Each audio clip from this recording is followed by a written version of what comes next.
tonight's Health Edge, calcium supplements in your heart. Researchers now say they may do more harm than good. Let's bring in our chief health editor, Dr. Partha Nandi, and you have my 100% attention on this one. I take a supplement every morning. And it affects a lot of people. This study from Johns Hopkins University will affect many people because federal data says roughly half of Americans, like Curtis here, are taking calcium supplements. Now, researchers found that those who took calcium pills were about 22% more likely to develop dangerous plaque in their arteries, which can damage the heart. The research team analyzed 10 years of medical tests on more than 2,700 people. Wow, that's pretty scary. So what about calcium from food that we eat? That's an important question. So eating a lot of calcium in food appears to be protective and possibly beneficial as opposed to supplements. Now, participants consuming over 1,000 milligrams a day had no increase in the relative risk of developing heart disease in those 10 years. So interesting. Exactly how much calcium do we need?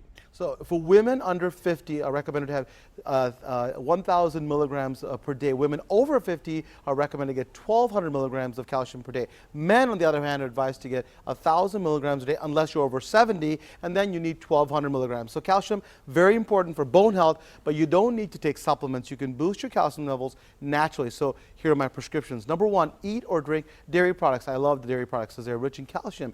And as Carolyn said, great options are milk, cheese, and yogurt. Number two, add dark green leafy vegetables, people, to your meals. Broccoli and kale are two of my favorites, have high concentrations of calcium. And number three, get enough vitamin D as it helps your body absorb the calcium. Now, fortified foods and sun exposure also provide vitamin D. There's also some amounts in the egg yolks and canned salmon with bones. And finally, stick to the recommended daily amounts that we talked about.